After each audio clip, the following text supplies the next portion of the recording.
Hi viewers, welcome to BS talk show. నేను మీ బుర్రా శ్రీనివాస్.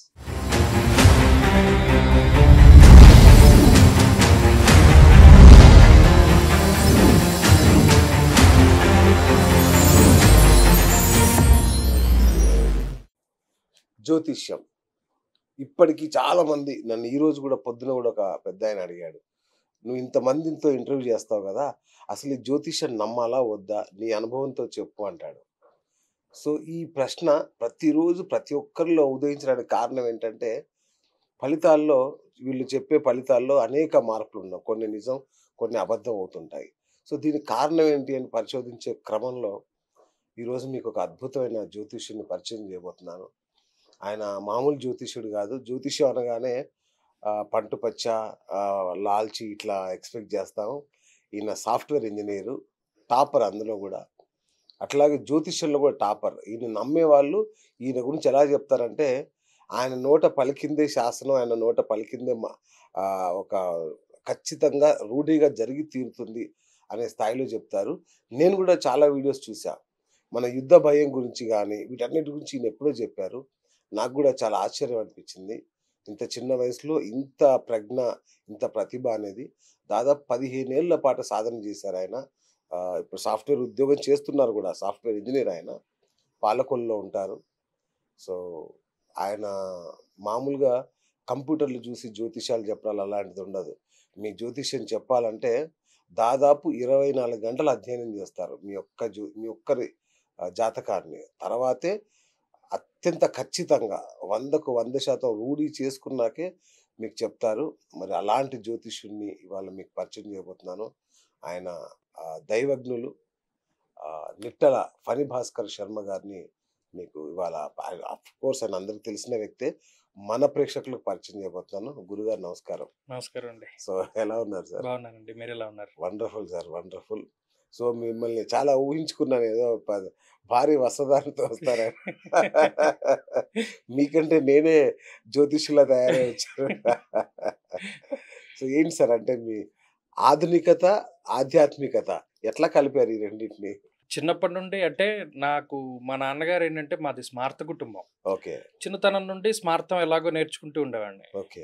నేను చదువుకున్నంత తెలుగు మీడియం గవర్నమెంట్ స్కూల్లో చదువుకునేవాడిని. Yes. 10 to 4, సాయంత్రం 4 to 8 ఈ టైంలోనే ఈ స్మార్తం లేదా జ్యోతిష్యం నేర్పింది కూడా మా మావయ్య, ఆయన స్వయాన సూర్యశ్రీ గారని. అచ్చా. ఆయన 15 సంవత్సరాల పాటు ఒక్కొక్క భాగం, అంటే దీనిలో గోచార భాగం అని ఒకటి ఉంటుంది. తర్వాత హస్త సాముద్రికం, అంగ సాముద్రికం, ప్రశ్న, ముహూర్త భాగము, వాస్తు, ఇవన్నీ కూడా రకరకాల ఫలిత భాగాలు ఇవన్నీ ఉంటాయి. తన్వాది ద్వాదశ భావాలని. అంటే శాస్త్రం అనంతం ప్రత్యక్షమపి గోపితం అన్నారు. అంటే దీనికి ఎండింగ్ అన్నది ఉండదు. ఇదొక సముద్రం లాంటిది. ఆయన ఎప్పుడు ఒకటే చెప్పేవారు, మనకి ఎంత వచ్చినా ఒక సముద్రంలోంచి ఆవగింజలో 60వ వంతు నీకు వచ్చినట్టు. ఒక ఆవగింజల తాలూకు సముద్రం ఉంటే ఒక ఆవగింజలో 60వ వంతు నీకు తెలుసు. ముఖే సరస్వతి, ఎప్పుడు జీవితంలో నేర్చుకుంటూనే ఉండాలి ఈ సబ్జెక్ట్ అన్నదని ఆయన చెప్పి, అలాగే ప్యారలల్గా నేను ఈ సాఫ్ట్వేర్ రంగం, నేను ఈసీఈ చదువుకున్నానండి స్వర్ణాంధ్ర కాలేజీలో. అయితే మా అదృష్టం ఏంటంటే డిఆర్డిఓ, అంటే డిఆర్డిఓలో పనిచేసి వచ్చిన ఆమె హెచ్ఓడిగా మాకు మా డిపార్ట్మెంట్కి రావడం. ఆమె మాకేంటంటే ఈసీ అంటే మీకు తెలియదు కాదు కదా, కమ్యూనికేషన్కి సంబంధించి. నాకేంటంటే ఎలా ఏర్పడిందంటే, నేను మా మావయ్యని అడుగుతూ ఉండేవాడిని, అక్కడెక్కడో గ్రహం ఉండడం ఏంటి, ఇక్కడ ఫలితం రావడం ఏంటి అంటే, అప్పుడు చిన్నతనం నుండి ఆయన ప్రాక్టికల్గా చూపించేవారు. ఓకే. అంటే ఇప్పుడు ఉదాహరణకు నువ్వు ఉన్నావు, పొద్దున్న సూర్యుడే, మధ్యాహ్నం సూర్యుడే, సాయంత్రం సూర్యుడే కదా, మార్చిలోనూ సూర్యుడే, మేలోనూ సూర్యుడే కదా. అదే సూర్యుడు మే నెలలో 12ంటికి నువ్వు రోడ్డు మీద 2 గంటల పాటు నిలబడి అనేవాడు, నించోలే. మరి దాని ఎఫెక్ట్ ఉన్నట్టే కదా. అలాగే మనం సైన్స్ చదువుకున్నాం, ప్రతి అమావాస్యకి పౌర్ణానికి సముద్రంలో ఆటుపోట్లు వస్తూ ఉంటాయి. అలాగే మనం ఇక్కడ ఉన్నాం, మన సెల్ ఫోన్ ఉంది, ఆ టవర్ నుండి దీనికి సిగ్నల్ ఎలా వస్తుంది? దాన్ని ఎఫ్ఎం రేడియోలో మనం ఇలా ట్యూన్ చేయగానే అక్కడికి ఇక్కడికి ఎందుకు ఫ్రీక్వెన్సీ మ్యాచ్ అయ్యి మనకి వినబడుతుంది. 92.5 అని పెడితే అదే వినబడుతుంది. అలాగే మీరు చూడండి, ఎప్పుడైనా బ్రిడ్జిల మీద నడుస్తూ వెళ్తూ ఉన్నప్పుడు సైనికులు ఎప్పుడూ కవాతు చేస్తూ ఉంటారు, బ్రిడ్జిల మీద చేయరు. ఎందుకంటే రిజనేటింగ్ ఫ్రీక్వెన్సీ అని ఒకటి ఉంటుంది. ఈ వీళ్ళు కవాతు చేస్తున్న ఫ్రీక్వెన్సీ, బ్రిడ్జ్ ఫ్రీక్వెన్సీ ఒకటైతే అవి రెండో రిజనెన్స్లో ఉంటే బ్రిడ్జ్ కూలిపోతుంది. సో ఇలా మనకి తెలియనటువంటి విషయాలు. అంటే ఇంకోటి ఏంటంటే, నేను చదువుకోవడానికి ఇంకో కారణం లైట్. ఓకే. జ్యోతిషము అంటే ఇదంతా కాంతికి సంబంధించిన విషయం. ఓకే. మా చిన్నప్పుడు కెమికల్ మనం చదువుకున్నప్పుడు కెమిస్ట్రీలో అవును. చెప్పిన ఆయన నాకు ఒకటే చెప్పేవాడు. కార్బన్ డయాక్సైడ్, నైట్రోజన్, ఆక్సిజన్ ఈ మూడిటితోనే మనం ఏదైనా చేస్తాం. అలాగే జ్యోతిషం వచ్చినప్పుడు కాంతి, సూర్యుడే ప్రధానం. అందుకనే ఆయన్ని గ్రహదేవత అన్నారు. సూర్యుడు ఓకే. లేకపోతే మిగతావి ఏమీ లేవు. అవును. ఆయన నుండి వచ్చే లైట్ రిఫ్లెక్ట్ అవ్వడం ద్వారానే మనకి ఇవన్నీ కనబడుతున్నాయి. అవును. సో ఆ లైట్ ఇక్కడికి ట్రావెల్ అవ్వడానికి ఎంత టైం పడుతుంది? ఉదాహరణకి ఇప్పుడు కాలపు గణనేనండి. అంతా ఇందులో అంతకుమించి ఏమీ లేదు. ఓకే. మీరు ఇప్పటికిప్పుడు గూగుల్‌లో కొట్టండి. What is the radius of sun in miles అని నొక్కండి. లేకపోతే what is the diameter of sun in miles అని నొక్కండి. నొక్కితే మీకు ఒక ఫిగర్ వస్తుంది. ఇన్ని 64,000 మైళ్ళు, ఇన్ని మైళ్ళు, ఇన్ని మైళ్ళు అని. సో కలియుగ ప్రమాణం చూడండి 4,32,000 సంవత్సరాలు. ఈ 4,32,000 సంవత్సరాలు ఎలా వచ్చింది అంటే ఈ డయామీటర్ ఆఫ్ ది సన్ నుండే డెరివేవ్ అయ్యి వచ్చింది మనకి. మనకి అందులో తెలిసిపోతుంది. ఓకే. సో ఇదంతా లింక్. మనం ఉన్నటువంటి బౌండరీస్, మనం ఎంతకాలం బతకాలి, ఎలా బతకాలి, ఆయు కర్మచ విత్తంచ విద్యా నిధనమేవచ పంచయితాని విలిఖ్యంతే గర్భస్థ్య విదైహిన. 5వ నెలలో 6వ నెలలో ఉన్నప్పుడే ఆయుర్దాయం బ్రహ్మగా రాసేస్తాడు. అంటే ఈ శరీరము ఇంతకాలం బతుకుతుంది. కర్మ వీడు ఏ పని చేయాలి, డాక్టర్, పొలిటీషియన్, లేకపోతే ఇంజనీర్, లేకపోతే ఇలా డైలీ పని చేసుకోవాలి. విత్తంచ ఇంత డబ్బు సంపాదించాలి, అది కూడా రాసి పెట్టేసి ఉంటుంది. మనం ఈర్ష్యాద్వేషాలు ఎక్కువైపోయి పక్కవాడికి ఏదైనా రూపాయి వస్తుంటే మనం పాడు చేసేద్దాం అనుకుంటాం. ఎవడు రూపాయి పాడు చేయలేడు. వాడికి ఎంతైతే రాసి పెట్టుందో వాడు దాన్ని అనుభవిస్తాడు, సంపాదించుకుంటాడు. ఇలా ఆయు కర్మచ విత్తంచ విద్యా నిధనమేవచ. వాడికి ఎంత విద్య రావాలి, ఎంత చదువుకోవాలి అన్నది కూడా భగవంతుడు రాసేస్తాడు. అంటే మీరు చూడండి, ఒక మౌల్డ్ ఉంటుంది. అంటే ఇప్పుడు వినాయక చవితులకి అమ్మవారికి ఒక మౌల్డ్ ఉంటుంది కదా, దానిలో మట్టి వేస్తే ఆకారం వచ్చేస్తుంది. అలాగే ఫస్ట్ శరీరం ఫామ్ అయిపోతుంది. ఫామ్ అయిపోయిన తర్వాత ఓహో ఈ శరీరం ఇటువంటిది, దీనికి ఇంత ఆయుర్దాయం ఉంది, లేకపోతే ఇది కర్మ చేయాలి, ఇంత సుఖంగా భోగంగా అనుభవించాలి. అలాంటి ప్రాణిని ప్రవేశపెడతాడు భగవంతుడు. అందుకనే పెట్టి పుట్టాలి అంటారు. అదాన దోషేణ భవే దరిద్రో దారిద్ర్య దోషేణ కరోతి పాపం పాపా దవస్యంతి యాంతి నరకం పునరేవ దరిద్ర పునరేవ పాపి అన్నాడు. పెట్టి పుట్టడం అంటే ఏంటి? ఈ జన్మలో మనం ఏదైనా దానం చేసామనుకోండి, వచ్చే జన్మలో భగవంతుడు దానికి అనుబంధంగా మనకి జన్మనిస్తాడు మనం దానం చేసినందుకు. సో ఇవన్నీ ఏంటంటే ఇవన్నీ ఇంటర్లింక్డ్. ఈ కాంతి, లేకపోతే ఈ సమయము, ఈ సూర్యుడు, ఈ గ్రహాలు, ఈ టైము, ఈ ఫ్రీక్వెన్సీలు, ఈ మాడ్యులేషన్లు, మన కంటికి కనిపించేవి, కనిపించనివి, ఇలా మనం లెక్క పెట్టుకుంటూ పోతుంటే ఉత్త లైట్ గురించి మనం చదవడానికి మన జీవితం సరిపోదు. ఉదాహరణకి ఇప్పుడు మనకి లైట్లు ఫోకస్ అవుతున్నాయి, దాంట్లో డైఫ్రాక్షన్ ఉంటుంది, లేకపోతేనేమో రిఫ్లెక్షన్ ఉంటుంది, రిఫ్రాక్షన్ ఉంటుంది. ఇలా చాలా రకాలుగా లైట్ లోపలికి వెళ్ళడం, బయటకు రావడం ఉంటాయి. సార్ ఇవన్నీ మాకు తెలియదు, కానీ ఇంతమంది జ్యోతిష్యులు ఇన్ని రకాలు ఎలా చెప్తున్నారు మరి ఒకే విషయాన్ని? ఇందులో ఒకటండి అధ్యయనం. చదివే దాన్ని బట్టి మనం చెప్పగలుగుతాం. ఉదాహరణకి నా పంధా ఉందనుకోండి, నాకు మా గురువు గారు చెప్పిన విషయం ఏంటి అంటే, జ్యోతిష్ శాస్త్ర రీత్యా మనం ఏదైనా ₹1 సంపాదించేటప్పుడు లేనిది చెప్పకూడదు. అందుకనే సప్రమాణమైనటువంటి శాస్త్రాన్ని అందించాలి. దానికి ఏంటి చేయాలి అంటే శ్లోకపూరితమైన ఆధారం. ఉదాహరణకి ఏలినాటి శని దోషం ఉంది చెప్తారు, భయపెడతారు, కానీ దానికి ప్రమాణం ఎవరో చెప్పట్లేదు. తేజో హానిర్మతిర్భ్రంశో మనఃపీడ భయంతదా రోగార్తిర్బంధువైరం చావ్యసనం జన్మగేశనం. అంటే శని సంచారం జరుగుతున్నప్పుడు ఏమేం ఫలితాలు ఇస్తారన్నది అందులో రాసేశారు. సో ఆ రకంగా మనం చెప్పుకుంటూ వెళ్ళాలి తప్పితే ప్రజల్ని భయపెట్టో, మభ్యపెట్టో, లేకపోతే భయభ్రాంతులకు గురి చేసో చెప్పకూడదు. ఇది అధ్యయనం వల్ల వస్తుంది. ఇప్పుడున్నటువంటి పరిస్థితులు ఏంటి అంటే 30 రోజుల్లో తెలుగు, 30 రోజుల్లో ఇంగ్లీష్ ఎలాగా, 30 రోజుల్లో జ్యోతిష్యం ఎలాగా. సార్ నాకు తెలిసిన ఒక ప్రముఖ జ్యోతిష్యుడు ఉన్నాడు. ఆయన ఏమంటాడంటే, మంచి చెప్పడానికి ఏముంటదబ్బా, చెడు చెప్తే కదా నువ్వు ఏమైనా తెలుసుకొని ఆ పరిహారాలు చేసుకొని బాగుపడతావు, మంచి ఎందుకు చెప్పాలి నేను అంటాడు ఆయన. అవును, అది కరెక్టే. అంటే ఇది ప్రాస్పెక్టివ్ డిఫరెన్స్ అంటారు. నిజానికి శాస్త్రంలో ఏం చెప్పారంటే, మహత్ కష్టం న వక్తవ్యం కించిత్ కష్టం తు సూచయేత్. అంటే ఏంటి, ఏదైనా ఒక పెద్ద ఇబ్బంది ఉంది, దాన్ని మనం చెప్పడం అనేటువంటిది దాచిపెట్టి కొంచెం కష్టం చెప్పాలి. ఉదాహరణకి ఎవరికైనా జ్యోతిష్యంలో షష్టాష్టకాలు పట్టాయి, ఏదైనా ఇబ్బంది ఉంది, ప్రాణాపాయం ఉంది, ఒరే బాబు ఈ నెలల్లో నువ్వు జాగ్రత్తగా ఉండాలి, కొంచెం గడ్డు కాలం నడుస్తోంది, జాగ్రత్తగా ఉండు అని సూచన చేయమన్నారు. ఇది ఎప్పుడు? ఇదివరకు కాలంలో. ఓకే. ఇప్పుడు అంత టైం ఉండట్లా, అంత అవును. ఎవరు వినట్లా, పీకల మీదకి వస్తేనే కానీ ఎవడు ఏమీ చేయట్లేదు. కరెక్ట్. అవును. సో ఈ జ్యోతిషం అన్నది ఎలా ఉంటుంది అంటే, చెప్పేటువంటి వాడు ఒక హైట్లో నుంచి చూస్తున్న వ్యక్తికి వ్యూ ఒకలా ఉంటుంది, నేల మీద ఉన్న వ్యక్తికి వ్యూ ఒకలా ఉంటుంది. వీడికి ఎక్కువ సైట్ కనబడుతూ ఉంటుంది. అంతే కదా. అదే ఇది శాస్త్రం. ఇది ఫ్యూచర్ని తెలుసుకోవడానికి, దాని గురించి మనం జాగ్రత్త పడడానికి తప్పితే ఇంకేమీ కాదు. అయితే ఇంకా మనకు తెలియని విషయం ఏంటంటే, ఏదైనా ఒక ఉపద్రవాన్ని మనం తప్పించుకోవచ్చా? తప్పించుకోవచ్చా? ఇది సాధ్యపడదు. చాలామందికి తెలియని విషయం ఏంటి అంటే, ఏదైనా రెమెడీలు చేయడం ద్వారానో, ఏదైనా ఒక ఇది చేయడం ద్వారానో పూర్తి స్థాయిలో మనం దేని నుండి బయటపడలేం. దీనికి ఒక ఉదాహరణ చెప్తాను. ఒక పెద్ద సైంటిస్ట్, జ్యోతిష శాస్త్రవేత్త ఒక ఆయన ఉన్నాడు. రాజు ఆస్థానంలో పనిచేస్తున్నాడు. రాజుకి కొడుకు పుట్టాడు. పుట్టగానే ఈ జ్యోతిష్యుడు వెళ్ళి, పలానా సంవత్సరానికి పలానా మాసంలో పలానా టైంకి ఇతను చచ్చిపోతాడు, అది కూడా పంది వల్ల చచ్చిపోతాడని చెప్పాడు.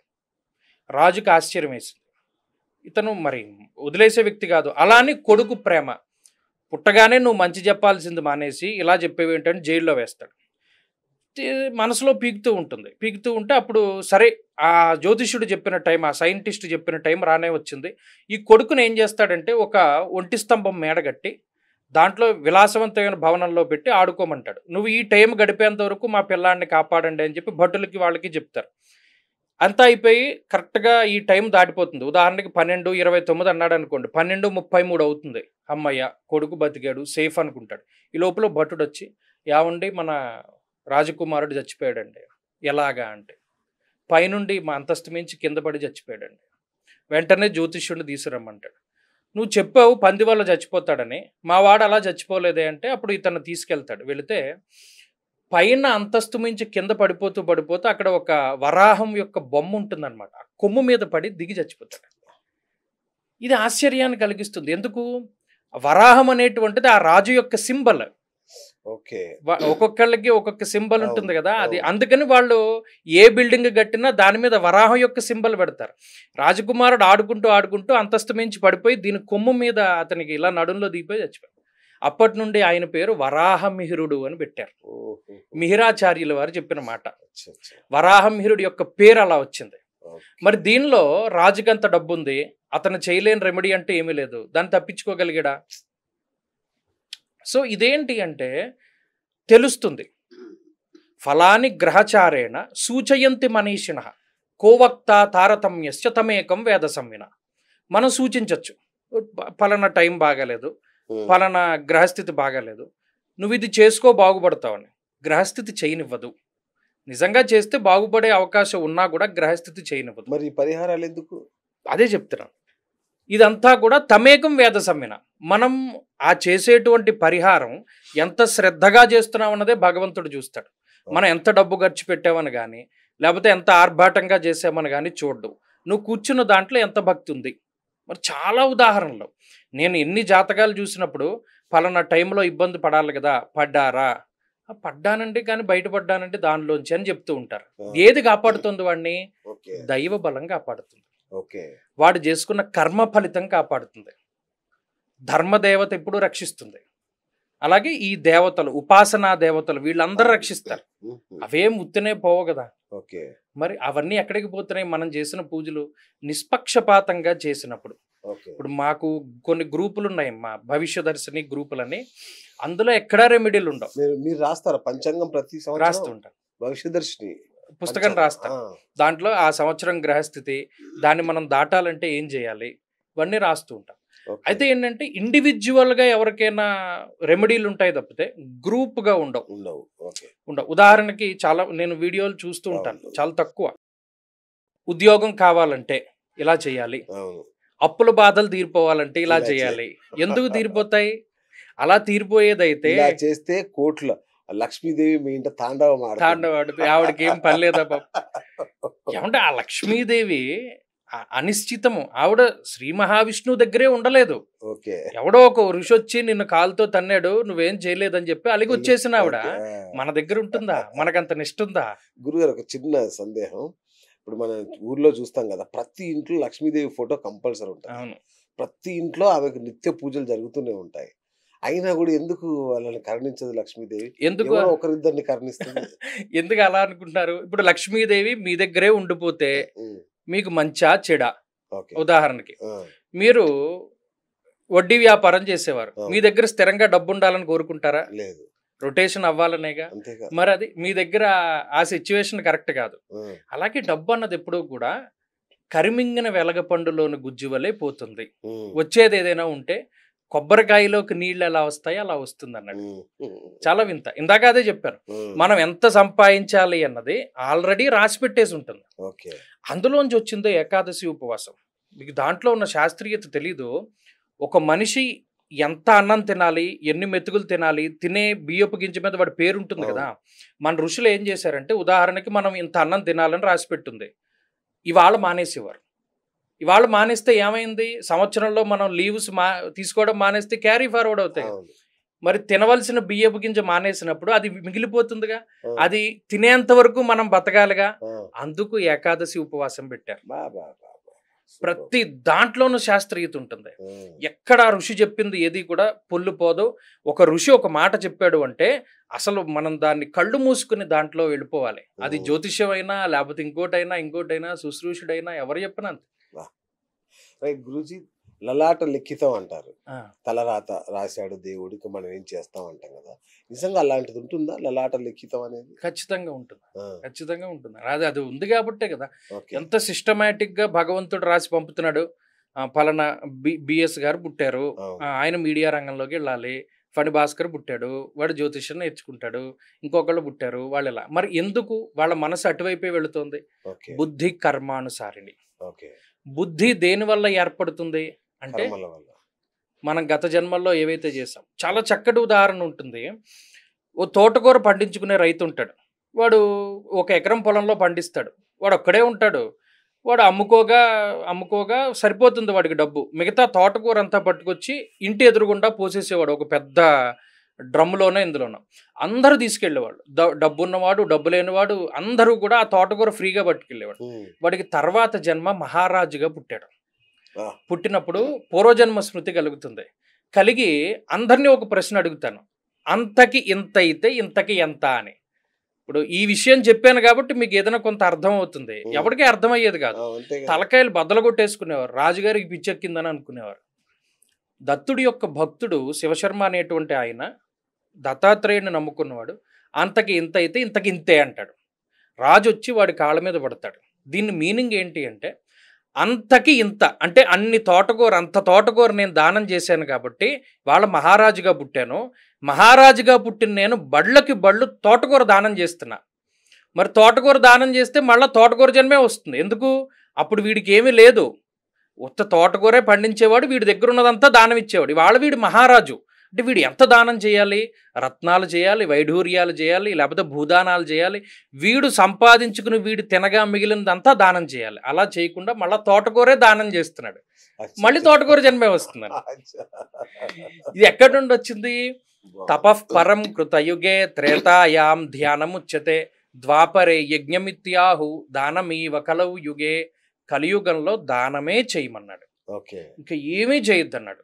ఈ చేతిలోంచి ఈ చేతిలోకి వచ్చేలోపు ఐడియా మారిపోతుంది. ఇవ్వాలనుకున్నది ఇచ్చేయి, ఎడం చేతితో ఇచ్చినా దోషంలా.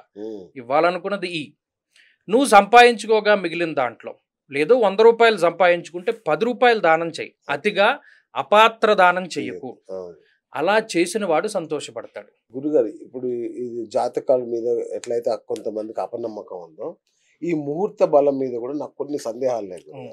అంటే అందరం చక్కటి ముహూర్తాలు పెడతారు, మీరు పెడతారు, ఇంకా పెద్ద పెద్ద దైవజ్ఞులు, అద్భుతమైన పండితులు పెట్టిన ముహూర్తాలకే చేసుకుంటారు పెళ్ళిళ్ళు కానీ వ్యాపారాలు కానీ.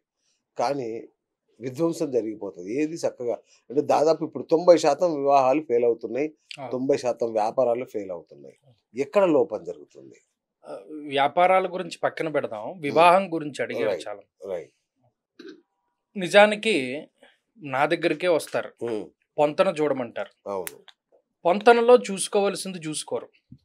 ఉదాహరణకి నాకు రీసెంట్గా వచ్చిన జంట, మీ ఇద్దరం ప్రేమించుకుంటున్నామండి, జాతకాలు చూడాలండి. నేను ఒకళ్ళకి మొహమ్మే చెప్తా, ప్రేమించుకుంటున్నప్పుడు నందోరాజా భవిష్యత్, అసలు నువ్వు జాతకం చూడకు, వెళ్ళిపో, అచ్చా. ఓహో. ఏదైతే అది అవుతుంది దూకే. ఉమ్. జాతకం చూసుకున్న దగ్గర నుండి ఉదాహరణకు ఆ అమ్మాయి కుజదోషం ఉంది, నీకు లేదు, కథం ఇంకా అది టార్చర్. కుదరదు. ధనే వ్యయే చ పాతాళే జామిత్రే చాష్టమే కుజే స్త్రీణాం భర్తృ వినాశాయ పుంసాం భార్యా వినశ్యతి అన్నాడు. అసలు దాంట్లో ఆప్షన్ ఏం లేదు, ఉమ్. చేసుకోకూడదు అన్నప్పుడు చేసుకోకూడదు. ఇప్పుడు దీనికి ఏమైంది, కుజదోషానికి ఏదైనా రెమెడీ ఉంటుంది కదండి. ఆ రెమెడీ అన్నది మొదలుపెట్టిన నాడు ఏమవుతుంది, తినేస్తారు. అవును. ఎవరు చేస్తారండి, ఇప్పుడు శాంతి కమలాకరం అని ఒక గ్రంథం ఉంది, అసలు దాని పేరే చాలా మందికి తెలియదు. అవును. 1986 లాస్ట్ ప్రింట్, ఓ. ఇవాల్టికి లేదు ప్రింట్. నేను కష్టపడి వెతగ్గా నాకు ఒక జిరాక్స్ కాపీ దొరికింది. దాంట్లో గోముఖ ప్రసవ శాంతి. అసలు ఈ పేర్లు ఎవరికి తెలుసు, తల్లిదండ్రుల నక్షత్రాల్లో పుట్టిన వాళ్ళు గోముఖ ప్రసవం చేసుకోవాలి. అంటే ఏంటి, తల్లిదండ్రుల నక్షత్రాల్లో పిల్లాడు కానీ పిల్ల కానీ పుడితే దోషం. అప్పుడు అచ్చా. ఈ పిల్లాడు పిల్ల మళ్ళా గోముఖం నుండి బయటకు వచ్చినట్టు, దాన్ని గోముఖ ప్రసవ శాంతి అన్నాడు. దానికి సంబంధించిన ప్రయోగాలు ఇవన్నీ శాంతి కమలాకరంలో ఉంటాయి. చాలా ఉంటాయి అలాగా. నాళావేష్ట ఉంటుంది, లేదు ఇప్పుడు చెప్పినటువంటి ఈ కుజదోషాలకు రెమెడీల కింద చూసుకునేటువంటివి ఉంటాయి. ఉమ్. అసలు ఇవన్నీ ఆవిడకి తెలుసు. వాళ్ళకి కావాల్సింది ఏంటంటే ఆ మోజులో ఉన్నప్పుడు పెళ్లి చేసేసుకోవడం. కాదు. ఇప్పుడు ఊడిపోయేది ఉంటే అది ఫెవికాల్తో అతికించినా ఫెవిస్టిక్తో అతికించినా అదేం నిలబడుతుంది. అవును. దానికి ముహూర్తం గురించి కాదు, ఓకే. 90% ఆ పొంతన కుదరట్లా. ఓకే. దీంట్లో ఏకనక్షత్ర దోషాలు ఉంటాయి, అది ఎవరు చూసుకోరు. లగ్నాలు ఉంటాయి, చంద్రలగ్నాలు ఉంటాయి, కుజదోషాలు ఉంటాయి, వేద నక్షత్రాలన్నీ అసలు ఆ పేరే వాడికి తెలియదు కదా. అవును. వేద నక్షత్రం అని ఉంటుంది. ఉదాహరణకి పూర్వాషాఢకి పుష్యమి వేద నక్షత్రం అవుతుంది. అది చేసుకున్నవాడు ఏమవుతాడు, ఇవేమి మరి ఎవరికి తెలియనప్పుడు అవి ఎలా నిలబడతాయి. ఓకే. ఎంతసేపు పాయింట్లు ఒకటే చూసుకుంటే, జంతువులు ఒకటే చూసుకుంటే అది కలవదు కదా. జాతకం కూడా చూసుకోవాలి. ఆ జాతకాలు కుదరకపోవడం ఒక పాయింట్ అయితే, కొన్నిసార్లు నేను చాలా అబ్జర్వ్ చేశాను, ముహూర్తం బాగా లేకపోయినా, జాతకాలు కుదరకపోయినా, వాళ్ళకి ఎన్ని సమస్యలున్నా చేసేవాడి హస్తవాసి బాగుండి పెళ్ళిళ్ళు నిలబడ్డ వాళ్ళు చాలా మందిని చూశాను, నేను చూశాను. ఉదాహరణకి మనకి పంచపర్వాలు అని ఉంటాయి. అంటే రవి సంక్రమించినటువంటి రోజు ఒకటి, పౌర్ణమి ఒకటి, చవితి ఒకటి, ఇలా కొన్ని రోజులు ఉంటాయి. వాటిలో శుభకార్యాలు చేయకూడదు, చేస్తే నిలబడవు. అలాగే కొన్ని సూత్రాలు కుండబద్దలు కొట్టినట్టు చెప్తాడు. ఏమిటి, వివాహే గురు పుష్యేతు షాణ్మాస మరణం ధ్రువం, ఎన్ని నెలల్లో చచ్చిపోతారు ఇలా చేసుకున్నవాడు అన్నది కూడా, వివాహం చేస్తే ఇలాగా, గృహప్రవేశం చేస్తే ఇలాగా, గృహారంభం చేస్తే ఇలాగా. మీరు వివాహం ఒకటే అంటున్నారు, ఎన్ని శంకుస్థాపనలు, ఎన్ని గృహప్రవేశాలు చాలా దారుణమైన తిథుల్లో పెట్టుకుంటున్నారు. చైత్రమాసే గృహారంభే ధనధాన్య పశుక్షయం, ఇది బెస్ట్ ఎగ్జాంపుల్. సందర్భం వచ్చింది కాబట్టి చెప్పాను. ఆషాఢ మాసంలో గృహారంభం చేయకూడదు, ఆషాఢే గోకులం హంతి అన్నాడు. ఒక ఆయన అతి తెలివైన ఆయన ఆషాఢ మాసంలో నేను చేస్తా అని చెప్పి చేశాడు. చేసిన కొంతకాలానికి భార్య గతించింది, రెండో పెళ్లి చేసుకున్నాడు, రెండో భార్య గతించింది, కుటుంబం లేదు, పిల్లలు ఆయన దగ్గర ఉండరు. గోకులం హంతి, గోకులం హంతి అంటే ఏంటి, కుటుంబం లేదు, ఉండదన్నాడు. పుష్యే చాగ్ని భయం చేయవా, పుష్యమాసంలో చేస్తే అగ్ని భయం, ఆ ఇల్లు దగ్ధమైపోతుంది అన్నాడు. మరి ఇవన్నీ శాస్త్రంలో చెప్పినప్పుడు మనం ఎందుకు ఫాలో అవ్వం. ఇది పెళ్ళిళ్ళు ఫెయిల్ అవ్వడానికైనా లేకపోతే వ్యాపారాలు ఫెయిల్ అవ్వడానికైనా ఫస్ట్ ఇండివిజువల్గా వాళ్ళ జాతకం. ఇప్పుడు మీ జాతకంలో వ్యాపారం చేసే యోగం లేదనుకోండి, మీరు వ్యాపారం చేయకూడదు. అంతేగాని ఉద్యోగం మానేసి వ్యాపారం చేస్తూ కొన్ని రెమెడీలు ఉంటాయి. వ్యాపారంలో కోట్లు గణించాలంటే ఎర్రమోట్లో యాలకులు లవంగాలు కట్టుకోవాలి. ఈ లెక్కన మరి మిలీనియర్లు వాళ్ళు ఎన్ని లవంగాలు ఎన్ని యాలకులు వాళ్ళు నోట్లో వేసి తిరిగారు. అంబానీ ఏం చేసి ఉండాలి ఈ లెక్కన, ఏం చేసి ఉండాలి, వాళ్ళకి యాలకుల ఫ్యాక్టరీయే ఉండాలి. అదే కదా. అవి ఏమి ఉండవండి, అది చెప్పాను కదా. వాళ్ళు ఏం చేయాలి, కర్మ అవంతా కూడా ఇది దాంట్లోనే ఉంటుంది. కాబట్టి అది ముహూర్తం కొంత ఫాల్ట్, ముహూర్త దోషాలు కొన్ని పెడుతున్నారు, తెలిసి తెలియని ముహూర్తాలు. తర్వాత రెండోది ఏంటంటే ఇండివిజువల్ జాతకం అన్నది చాలా ముఖ్యం. అది సరిగ్గా పరిశీలన చేసుకోవాలి. దీనికి ఇది సరిపోతుందా లేదా, సరిపోకపోతే ఏం చేయాలి ఆల్టర్నేటివ్. మీరు చేద్దాం అనుకున్నారు వ్యాపారం, మీది బాగాలేదు, భార్య గారి పేరు మీద చేసుకోండి, పిల్లల పేరు మీద చేసుకోండి, పార్ట్నర్షిప్ లోకి వెళ్ళండి. వేరియస్ ఆప్షన్స్ ఉన్నాయి కదా. ఎందుకు మనకి అవకాశం లేకపోయినా అందులో దూరి ఉక్కిరి బిక్కిరి అయిపోయి మనం అందులో ఉండిపోవడం. అలాగే కొందరికి పుట్టిన తేదీలు పుట్టిన సంవత్సరాలు ఇదే విధంగా ఉంటాయి, తెలియదు. వాళ్ళ పరిస్థితి వాటి వల్ల ఏమైనా లోపాలు జరుగుతున్నాయా? లేదండి. ఇప్పుడు ఉదాహరణకి మీరు అన్నట్టు జాతకం లేదు. జాతకం లేని వాళ్ళు వాళ్ళ భవిష్యత్తును చూచాయిగా తెలుసుకోవచ్చు. ఉమ్, హస్త సాముద్రికము, అంగ సాముద్రికము అనేటువంటి శాస్త్రాలున్నాయి.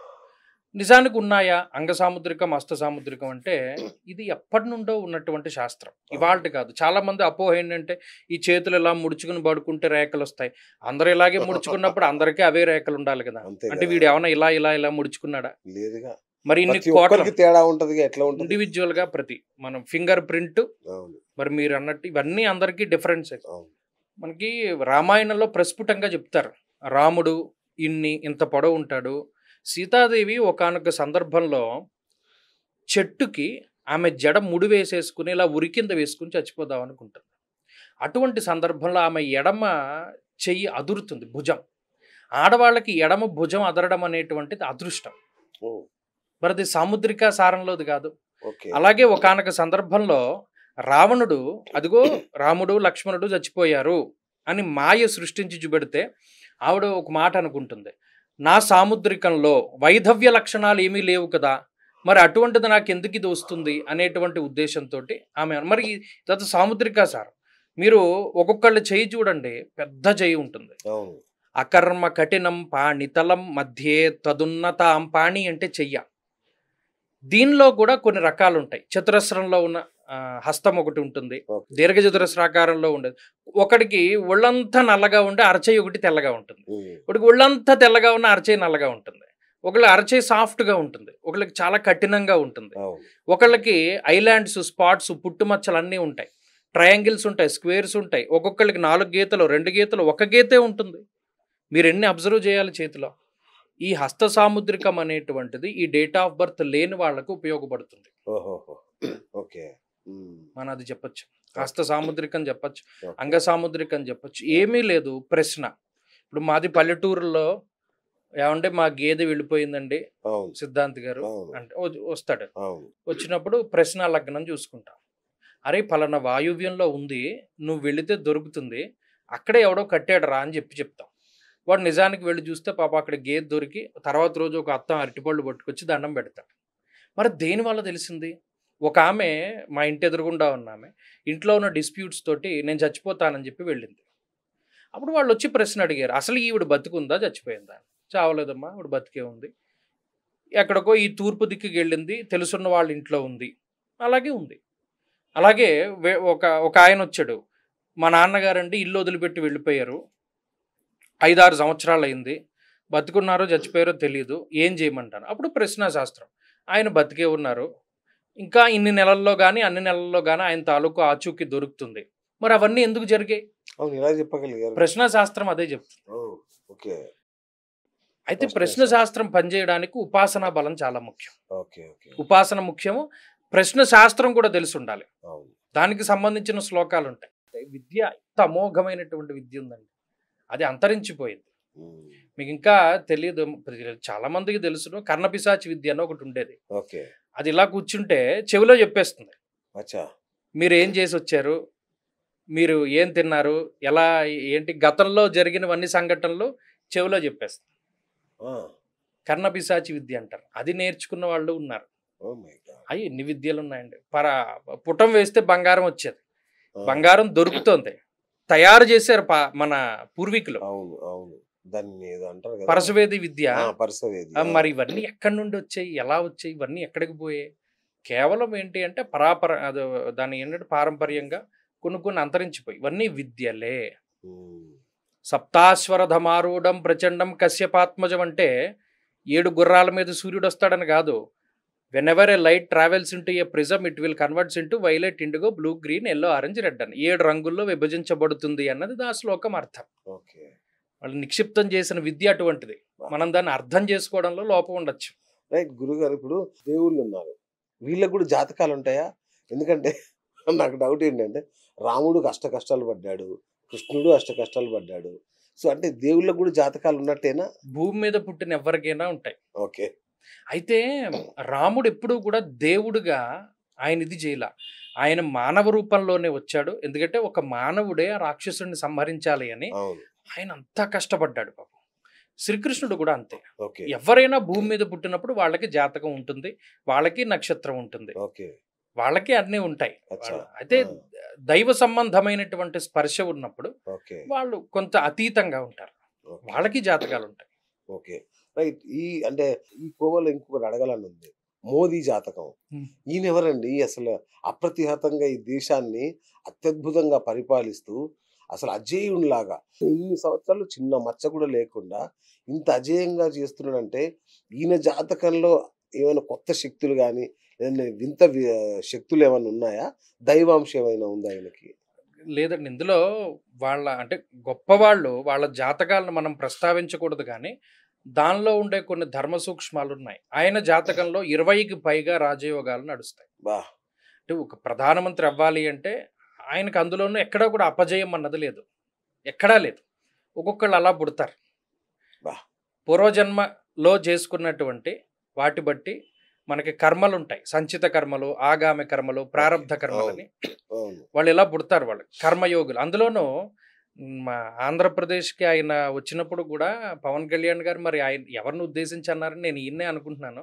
సన్యాస దీక్షలో అనికేతుడు అనేటువంటి పేరు పెట్టుకున్నటువంటి ఆయన అని జెప్పి ఒకళ్ళని ఆయన సంబోధన చేయడం జరిగింది మరి.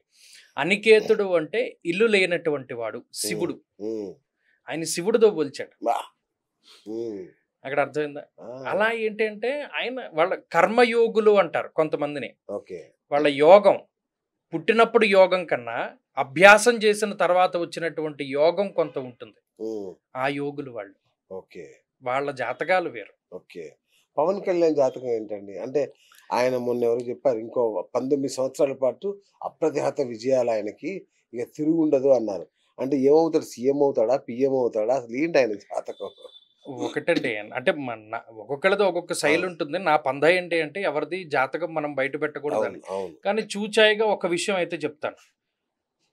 అమెరికా నుండి జనసేన వీరాభిమాని ఒక ఆయన నాకు ఈయన వివరాలు అవి ఇచ్చారు. ఓకే. అంటే ఇప్పుడు ఈయనకున్న నక్షత్రం ఓకే. చాలా మంది ఈయనది మకర రాశి అని అనుకుంటూ ఉంటారు. ఓకే. ఈయనది మకర రాశి కాదు. ఫస్ట్ ఆ!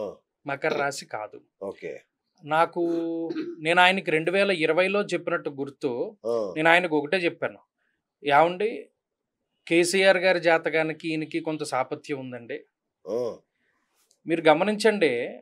తెలంగాణలో ఆయన పార్టీ పెట్టిన ఎంత కాలానికైతే ఆయనకి పదవొచ్చిందో, ఈయనకి అంత కాలానికి పదవొస్తుందని చెప్పాను. కరెక్ట్ చెప్పారు. అవును. నేను ఒకటే మాట అన్నాను. ఇది రికార్డ్ అయిన వీడియో గూడా ఉంది. హ్మ్. ఉంది. ఓకే. నేను ఇది కరోనా టైంలో చెప్పాను. కరోనా అప్పుడు 2019లో అనుకుంటా వీళ్ళు ఓడిపోయిన తర్వాత చాలా బాధపడుతూ ఫోన్ చేశాడు ఆయన. హ్మ్. చేసి అప్పుడు చెప్పారు నాకు. ఇలా అసలు ఏంటండి ఈయన నిజానికి అంతకుముందు నాకు ఇచ్చిన డేట్ ఆఫ్ బర్త్ అవి తప్పు. నేను అంత మునుపు కూడా ఒకసారి టీవీలో కొన్ని విషయాలు చెప్పాను. ఏమని? ఈయనకి రాజయోగం ఉంది. అప్పటికే చాలా ప్రచారం జరుగుతోంది. పవన్ కళ్యాణ్ అవును. రాజకీయాల్లో జెట్ కారని, హ్మ్. ఓడిపోతారని, ఈయన ఎంతో కాలం ఉండరని. కానీ నేను చెప్పాను. రాజయోగం ఉంది. అసలు ఒరిజినల్‌గా చెప్పకూడదు. కానీ చెప్పాను. ఈయన నాకు ఈ అమెరికాలో ఉండే ఆయన నాకు డేట్ ఆఫ్ బర్త్ ఇచ్చిన తర్వాత ఓకే. నేను ఆయన జాతకం డ్రా చేసి, స్క్రీన్ రికార్డ్ చేసి మొత్తం విషయం అంతా చెప్పాను. ఈ తెలంగాణలో టీఆర్ఎస్ పార్టీ ఎప్పుడైతే అధికారంలోకి వచ్చిందో అంటే పార్టీ పెట్టిన ఎంత కాలానికి ఈయనకి అంత కాలానికి మీరు లెక్క కట్టుకోండి. 11 ఏళ్ళకి వచ్చింది. ఆ! ఈయనకి 11 ఏళ్ళకి వచ్చింది. ఓకే. అది ఇది ప్యారలల్‌గా వెళ్తాయి జాతకాలు. ఓకే. సో ఈయనకు కూడా ఈ 19 మంచి యోగం. ఏళ్ళు ఉంది. మంచి 19 ఏళ్ళని కాదు. ఇంకా కొంతకాలం పాటు ఆయనకి రాజయోగం ఉంది. కొంతకాలం పాటు. ముఖ్యమంత్రి అవుతాడా? ఖచ్చితంగా అవుతుంది. ఓహ్! సూపర్. రైట్. అట్లాగే గురుగారు అరే! ఈ గండం గడిస్తే చాలు అనుకుంటాం మనం. నిజంగా గండాలు గడుస్తాయా? లేదంటే గండాలను అనుభవించక తప్పదా? ఇది ఇందాక మీకు అన్నానే ఇప్పుడు జాతకంలో కొన్ని కొన్ని గ్రహాలకి, దశలకి, అంతర్దశలకి కొంత ఇబ్బందికరమైన సందర్భం ఏర్పడుతుంది. ఓకే. అలాంటివి ఏర్పడినప్పుడు పూర్వజన్మ కృతం పాపం వ్యాధి రూపేణ బాధితే. ఓకే. తచ్చాంతి రౌషధైర్ దానైర్ జపహోమార్చనాదిభిః అన్నారు. గత జన్మలో ఎవడికైనా ఏదైనా పెట్టలేదనుకోండి మనం. ఈ జన్మలో అది తినే అధికారం మనకుండదు. ఓకే. మనకి ఎంత డబ్బున్నా సరే. ఓకే. ఇప్పుడు మనం ఎంత డబ్బున్నా కొంతమంది తిండి సుఖంగా తినలేరు. అంతేగా. షుగర్ ఉండొచ్చు, బీపీ ఉండొచ్చు, అల్సర్లు ఉండొచ్చు, గ్యాస్ ఉండొచ్చు. అవును. కనీసం ఒక బజ్జీ వేసి తినలేరు. వాళ్ళకి ఎన్ని కోట్లున్నా. మరి ఎందుకు తినలేకపోతున్నారు? వాళ్ళకి డబ్బుంది గదా! ఆ కర్మ శేషం మిగిలిపోతుంది. ఓకే. ఒక ముని ఉంటాడు. ఆయన యోగం చేత చాలా రకాలైనటువంటి జీవితాన్ని గడిపేసి ఓ శిష్యుడిని దగ్గర పెట్టుకుని, ఒరే నాకు కర్మశేషం మిగిలిపోయింది, ఈ జన్మలో గనక నేను శరీరాన్ని వదిలిపెట్టి వెళ్ళిపోతే వచ్చే జన్మలో మళ్ళా నాకు ఇంత మైండ్ మెమరీ పవర్ ఇంత సాధన ఉంటుందో లేదో నాకు తెలియదు, కర్మశేషాన్ని నేను అనుభవించుకోవడానికి కాశీ వెళ్తాను, అక్కడ నాకు కుష్ఠరోగం వస్తుంది, కళ్ళు కనబడవు, నువ్వు నాకు సేవ చేస్తావా? ఆయన అలాగే ఉండి ఆ కర్మశేషాన్ని అనుభవించి శరీరాన్ని వదిలిపెట్టి ఇంకొక జన్మ లేకుండా చేసుకున్నాడు. మరి ఇవన్నీ దేని నుండి వచ్చే? ఒక గండం వచ్చింది, దాన్ని దాటాలి. కొంత మన దైవబలం పనిచేస్తే దాటగలుగుతాం, కొన్నిసార్లు దాటలేకపోతాం. నాకు ఇప్పటికీ చాలా బాధాకరమైన విషయం ఏంటంటే, సినిమా ప్రొడ్యూసర్ పాప, ఆయనకి చాలా చిన్న వయసు, ఆయనది మేషరాశి, చంద్రమహాదశలో శని అంతర్దశ నడుస్తూ ఉన్నప్పుడు షష్టాష్టకాలు తెల్లారితే మేము జపాలు చేద్దాం అనుకుంటే పాప ఆయన ఇదయ్యారు. అయ్యో, ఎవరు? ఆయన Timmarusu cinema producer. Okay. Timmarusu అని ఆయన ఎవరిదో సినిమా, సత్యదేవ్ హీరో, ఆయన ప్రొడ్యూసర్. ఆయన పేరు మర్చిపోయారు, నాకు చాలా బాధపడ్డా. అలా ఏంటంటే ఒక్కొక్కసారి గండం తీవ్రంగా ఉంటుంది. అలాగే మా ఆఫీస్లో చూస్తుండగా ఒక ఆయన షష్టాష్టకాలు రావడం వల్ల, దశాంతర దశలు బాగా లేకపోవడం వల్ల ఆయన ఇంకో 2-3 రోజుల్లో ఇది చేసుకుందాం జపం అనుకుని పోస్ట్ పోన్ చేసుకున్న వాళ్ళు అలా ఇదయ్యడం నాకు అది బాధగా అనిపిస్తుంది. ఓకే. సో గండాలని మనం తప్పించుకోలేం, అది కర్మ అనుభవించి తీరాల్సిందే. ఒకవేళ మనం ఏదైనా ఏ జపము, దానము, హోమము, లేకపోతే మన ఇండివిజువల్గా చేసుకున్న సాధనం ఏదో ఒకటి ఉంటే దాన్ని దాటగలుగుతాడు. భగవంతుడు దయ వల్ల కాలు విరిగిపోయేది ఉంది, బెణికేలా చేయగలుగుతాడు శివుడు. అలా. అలాగే సార్, అరే వీడు ఒక నష్టజాతకుడు రా అంటారు. ఎవరు ఈ బ్యాచ్ నష్టజాతకులు అంటే? ఒరిజినల్ గా ఎవరిది నష్టజాతకం కాదండి, ఎవరిది కాదు. ఓకే. ఈ భూమి మీద పుట్టిన ప్రతి జీవి ఒక పర్పస్ తోనే పుడతారు. వీడు దీనికి పనికిరాడు అని మనం అనుకోవచ్చు, కానీ వాడు ఇంకో దానికి పనికొస్తాడు. అందుకనే మనం ముఖే సరస్వతి. ఒకటి చేసిన పని నేను చేయలేను, ఈ 25 కేజీలు బియ్యం బస్తా నేను మొయ్యలేను, కానీ అలాంటివి కొన్ని 25 బస్తాలు నేను సంపాదించగలుగుతా. అలా ఉంటుంది జీవితం. ఎవడూ నష్టజాతకుడు కాదు, కానీ జీవితం మనకి నచ్చినట్టు వెళ్ళకపోతే కొంతమంది అలా భావిస్తూ ఉంటారు, మన లైఫ్ ఏంటి ఇలా ఉంది, మనది ఇలా ఉండవలసిందేనా అని. అది వాళ్ళ ప్రాస్పెక్టివ్. అంటే పుట్టుకతోనే అమ్మని మింగేశాడు, పుట్టుకతోనే నాన్నని మింగేశాడు, అది వాళ్ళ కర్మ ఫలితాలే అవన్నీ. అదేం ఉండదండి. ఇప్పుడు చెప్పాను కదా, ఇప్పుడు జ్యోతిష్ శాస్త్రంలో ఇప్పుడు కొంతమందికి కొన్ని దశలు అంతర్దశలు ఉంటాయి. చంద్రాష్టమంచ ధరణీ సుత సప్తమంచ రాహోర్నవంచ గురు తృతీయే లగ్నశన్యోర్ లగ్నకేతు, ఇవన్నీ కూడా బాలారిష్టము అంటారు.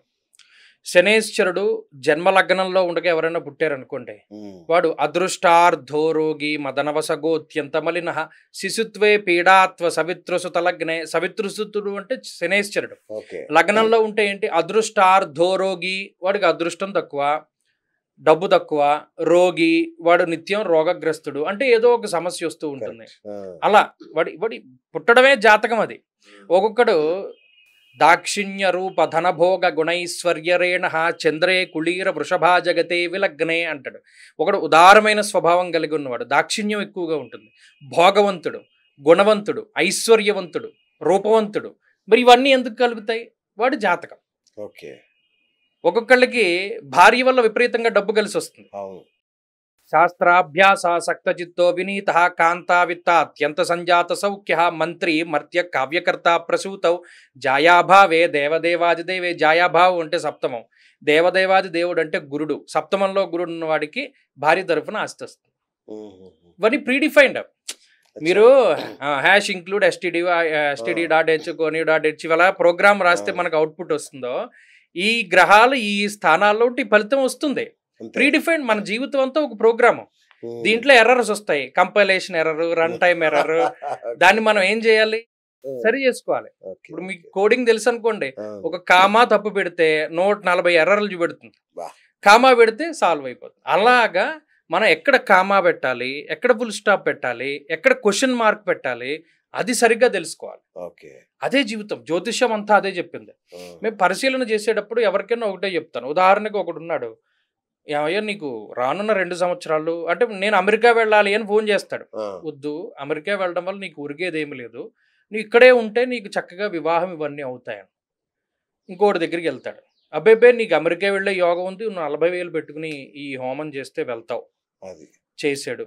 ఎవడైనా వెళ్తాడు. ఇప్పుడు మీరు అమెరికా వెళ్ళాలని ప్రయత్నం చేస్తే వెళ్ళరు. గట్టి ప్రయత్నం చేస్తే ఎవడైనా వెళ్తాడు. వెళ్ళాడు.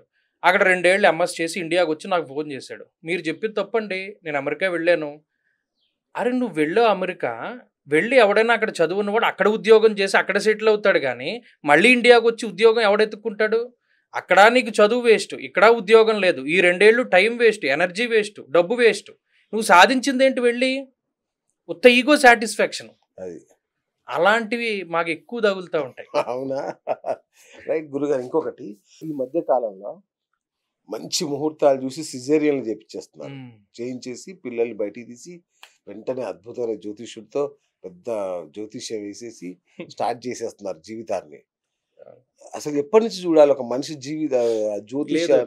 మీరు మంచి ప్రశ్న అడిగారు. ఎందుకంటే నాకు ఎక్స్పీరియన్స్ ఒక ఆమె నన్ను అడిగింది, ఏమంటే మా అమ్మ ఇప్పుడు పుట్టబోయే వాళ్ళు అంటే మనకంటే జెండర్ తెలియదు, అమెరికాలో జెండర్ తెలిసిపోద్ది. అవును.